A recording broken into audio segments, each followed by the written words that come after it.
شہر کی سڑکوں پر دوپہر کا وقت تھا۔ دھوپ بہت تیز تھی۔ دھوپ میں بس اسٹیشن پر کھڑا ہونا محال تھا۔ ایسا لگ رہا تھا سورج کی تپش سے سب جل کر بھسم ہو جائیں گے۔ بس لوگوں سے بھری ہوئی آہستہ آہستہ اپنی منزل کی طرف بڑھ رہی تھی۔ ہر سیٹ پر کوئی نہ کوئی بیٹھا تھا اور جو کھڑے تھے وہ بھی ایک دوسرے سے ٹکراتے ہوئے پسینے سے شرابور بمشکل خود کو سنبھال رہے تھے۔ اسی ہجوم میں ایک دبلی پتلی سی لڑکی بھی کھڑی تھی جس کے کپڑے سادہ اور کچھ پرانے تھے۔ اس کے ہاتھ میں ایک چھوٹا سا بیگ تھا اور وہ بار بار اپنے دوپٹے کو سنبھالتی ہوئی خاموشی سے کھڑی تھی، مگر چہرے سے کافی پریشان نظر آ رہی تھی اور بار بار موبائل کا اسکرین آن کر کے ٹائم دے کر اسکرین بند کر دیتی تھی۔ اس کے موبائل کا اسکرین بھی جگہ جگہ سے ٹوٹا ہوا تھا۔ بس کا کنڈکٹر ایک سخت مزاج آدمی تھا۔ اس کے چہرے پر غرور صاف نظر آتا۔ اس کے منہ میں چھالیے تھے، چھالیے کھاتے ہوئے بات کر رہا تھا۔ اس کی بات بھی سر کے اوپر سے گزر رہی تھی۔ وہ ہر مسافر سے کرایہ لیتا جا رہا تھا۔ اگر کوئی 1 روپیہ بھی کم دیتا تو اس کے ساتھ بدتمیزی کرنے سے نہیں ہچکچاتا تھا۔ جب وہ اس لڑکی کے پاس پہنچا تو اس نے ہاتھ بڑھا کر کرایہ مانگا۔ لڑکی نے ہلکے سے کانپتے ہوئے ہاتھ سے کچھ سکے نکالے اور اس کی طرف بڑھا دیے۔ کنڈکٹر نے عجیب نظروں سے لڑکی کی طرف دیکھا اور اس نے سکے گنے اور فوراً ہی غصے سے بولا، یہ کیا ہے؟ پورا کرایہ کہاں ہے؟ لڑکی نے دھیرے سے کہا، میرے پاس اتنے ہی ہیں، میں باقی اگلی بار دے دوں گی، مجھے بہت ضروری کام سے جانا ہے۔ کنڈکٹر کی آواز مزید اونچی ہو گئی، یہاں کوئی ادھار نہیں چلتا، سمجھ آئی؟ تم جیسے لوگ ہر روز یہی بہانے بناتے ہیں، یا تو پورا کرایہ ادا کرو یا بس سے نیچے اترو۔ جب کرایہ نہیں تھا تو بس میں سوار کیوں ہوئی؟ ہم کوئی خدمت خلق نہیں کھول کے بیٹھے جو بغیر کرایے کے سب کو سوار کرے۔ کرایہ نہیں تھا تو پیدل چلی جاتی۔ بس میں بیٹھے کچھ لوگ خاموشی سے یہ سب دیکھ رہے تھے۔ کچھ نے نظریں جھرا لیں اور کچھ کو شاید اس سے کوئی فرق نہیں پڑ رہا تھا۔ لڑکی کی آنکھوں میں آنسو آ گئے مگر اس نے ہمت کر کے کہا، بھائی پلیز مجھے جانے دیں، میں واقعی مجبور ہوں، ورنہ کبھی بس پر سوار نہیں ہوتی۔ کنڈکٹر نے اس کی بات سنے بغیر اس کا بازو پکڑا اور اسے دروازے کی طرف کھینچنے لگا۔ بس ابھی چل رہی تھی اور وہ اسے زبردستی نیچے اتارنے کی کوشش کر رہا تھا۔ لڑکی خوف سے کانپ رہی تھی اور اس کی آواز بھی کانپ رہی تھی، مگر کوئی آگے بڑھ کر اسے روکنے والا نہیں تھا۔ اسی دوران ایک بوڑھا آدمی جو پچھلی سیٹ پر خاموشی سے بیٹھا تھا اچانک اٹھا۔ اس کے کپڑے بہت سادہ تھے، جیسے کوئی عام سا مزدور ہو۔ اس نے آگے بڑھ کر کنڈکٹر کا ہاتھ پکڑا اور سخت لہجے میں کہا، چھوڑ دو اسے، تمہیں شرم نہیں آتی؟ ایک کمزور لڑکی کے ساتھ ایسے پیش آ رہے ہو، ہاتھ چھوڑو اس کا۔ کنڈکٹر نے غصے سے اس کی طرف دیکھا اور کہا، تم کون ہوتے ہو بیچ میں بولنے والے؟ اپنا کام کرو اور مجھے اپنا کام کرنے دو۔ بوڑھے آدمی نے سکون سے اپنی جیب میں ہاتھ ڈالا اور کچھ پیسے نکال کر کنڈکٹر کی طرف بڑھاتے ہوئے کہا، یہ لو اس کا کرایہ اور اب اسے تنگ مت کرو۔ کنڈکٹر نے پیسے چھینتے ہوئے طنزیہ انداز میں کہا، بہت ہمدردی آ رہی ہے تو اپنے گھر لے جاؤ، اسے یہاں ڈرامہ مت کرو۔ بوڑھے آدمی نے کچھ نہیں کہا، بس خاموشی سے لڑکی کو اپنی سیٹ پر بٹھا دیا۔ لڑکی مسلسل روتی جا رہی تھی اور بار بار شکریہ ادا کر رہی تھی۔ بس کا ماحول کچھ لمحوں کے لیے بدل گیا تھا، مگر کنڈکٹر ابھی بھی بڑبڑا رہا تھا جیسے اسے اپنی حرکت پر کوئی شرمندگی نہ ہو۔ الٹا اس بزرگ شخص کو گھورتا جا رہا تھا جس نے مداخلت کر کے لڑکی کو بس سے نیچے اتارنے نہیں دیا تھا۔ کچھ دیر بعد بس ایک سٹاپ پر رکی۔ جیسے ہی دروازہ کھلا تو 2 آدمی اندر آئے۔ انہوں نے سیدھا کنڈکٹر کے پاس جا کر کہا، آپ کو ہمارے ساتھ چلنا ہوگا۔ کنڈکٹر نے حیرت سے پوچھا، کیوں، کیا ہوا؟ ان میں سے ایک نے سخت لہجے میں کہا، کمپنی آفس چلنا ہے ابھی۔ بس میں بیٹھے لوگ حیران ہو کر یہ سب دیکھ رہے تھے۔ کنڈکٹر پہلے تو انکار کرنے لگا مگر پھر ان دونوں نے اسے زبردستی نیچے اتار لیا۔ بوڑھا آدمی بھی خاموشی سے ان کے پیچھے اتر گیا۔ لڑکی بھی کچھ سمجھ نہ پاتے ہوئے کھڑی ہو گئی اور دور سے یہ سب دیکھنے لگی۔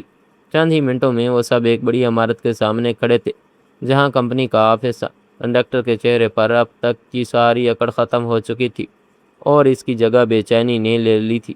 اس نے چھالیہ تھوک دیا اور بار بار پسینہ پونچھ رہا تھا۔ جب وہ اندر داخل ہوا تو سامنے کشادہ کمرہ تھا اور اس کے بیچ میں ایک بڑی کرسی پر ایک باوقار شخصیت بیٹھی تھی۔ جیسے ہی کنڈکٹر کی نظر اس پر پڑی اس کے پسینے چھوٹ گئے، کیونکہ وہ چہرہ اس کے لیے بالکل اجنبی نہیں تھا بلکہ اس کی اپنی زندگی کا ایک ایسا حصہ تھا جسے وہ شاید بھول چکا تھا۔ کنڈکٹر کے قدم جیسے زمین میں جم گئے، اس کی آنکھیں پھیل گئیں اور وہ چند لمحوں تک بھول ہی نہ سکا۔ سامنے بیٹھی ہوئی خاتون نہایت وقار کے ساتھ اسے دیکھ رہی تھی۔ ان کے چہرے پر سختی بھی تھی اور ایک عجیب سی خاموشی بھی، جیسے وہ بہت کچھ جانتی ہو۔ کمرے میں موجود آدمی نے کہا، میڈم یہی ہے وہ کنڈکٹر جس کے بارے میں شکایت آئی ہے۔ کنڈکٹر نے ہلکاتے ہوئے کہا، میڈم میں نے کچھ غلط نہیں کیا، وہ لڑکی خود ہی مسئلہ کر رہی تھی، میں تو بس اپنا کام کر رہا تھا۔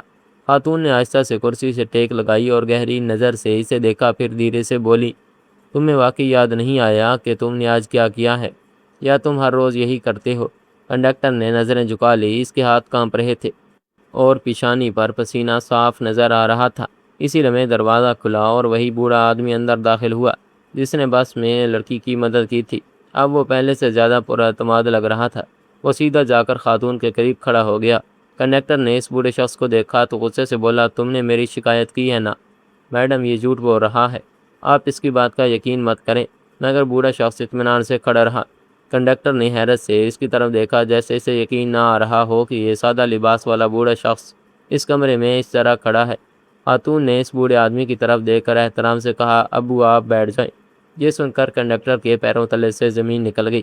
اس کے ذہن میں جیسے دھماکہ ہو، اسے فوراً سمجھ آ گیا کہ وہ کس کے سامنے کھڑا ہے۔ خاتون کمپنی کی مالکن تھی اور یہ بوڑھا آدمی ان کے والد تھے، وہی والد جنہوں نے ابھی کچھ دیر پہلے اس کے سامنے ایک عام مسافر بن کر ایک غریب لڑکی کی مدد کی تھی۔ وہ کچھ کہنا چاہتا تھا مگر الفاظ ساتھ نہیں دے رہے تھے۔ خاتون نے سخت لہجے میں کہا، ہمارے لیے یہ کمپنی صرف کاروبار نہیں بلکہ ایک ذمہ داری ہے۔ ہم لوگوں کو سہولت دینے کے لیے ہیں، نہ کہ ان کی عزت اچھالنے کے لیے۔ پھر انہوں نے میز پر ہاتھ مارتے ہوئے کہا، تم جیسے لوگ اس کمپنی کا نام خراب کرتے ہیں۔ ایک مجبور لڑکی کو چلتی بس سے اتارنے کی کوشش کرنا، کیا یہی تمہارا کام ہے؟ تمہیں عورتوں کی عزت نہیں جو ہاتھ پکڑ کر اس لڑکی کو بس سے اتار رہے تھے۔ کنڈکٹر کی آنکھوں میں اب خوف صاف نظر آ رہا تھا۔ اس نے فوراً کہا، میڈم مجھ سے غلطی ہو گئی، آئندہ ایسا نہیں ہوگا، مجھے معاف کر دے۔ میری نوکری چلی جائے گی تو میرے گھر کا خرچہ کیسے چلے گا؟ بوڑھے آدمی نے خاموشی سے اس کی طرف دیکھا، پھر آہستہ سے کہا، جب تم اس لڑکی کو سب کے سامنے ذلیل کر رہے تھے تب تمہیں اس کے گھر کا خیال کیوں نہیں آیا تھا؟ ہو سکتا ہے وہ بھی مجبور ہو۔ کمرے میں مکمل خاموشی چھا گئی۔ کنڈکٹر کے پاس کوئی جواب نہیں تھا، اس کا سر جھکا ہوا تھا اور وہ مسلسل کانپ رہا تھا۔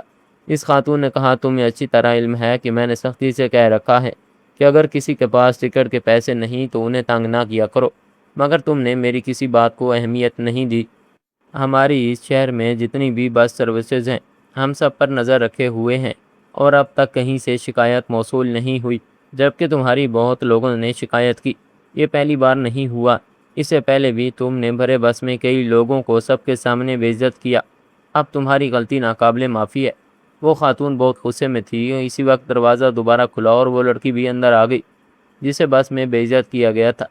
وہ ابھی بھی ڈری ہوئی تھی، مگر خاتون نے نرم لہجے میں اس سے پوچھا، بیٹی تم ٹھیک ہو؟ اس نے آہستہ سے سر ہلایا اور کہا، جی۔ پھر خاتون نے کنڈکٹر کی طرف دیکھتے ہوئے کہا، تمہاری سزا کا فیصلہ اب یہی کرے گی جس کے ساتھ تم نے بدسلوکی کی۔ کنڈکٹر نے فوراً لڑکی کے سامنے ہاتھ جوڑ دیے اور کہا، مجھے معاف کر دو، مجھ سے بہت بڑی غلطی ہو گئی۔ لڑکی کچھ لمحوں تک خاموش رہی، جیسے وہ سوچ رہی ہو کہ کیا کرے۔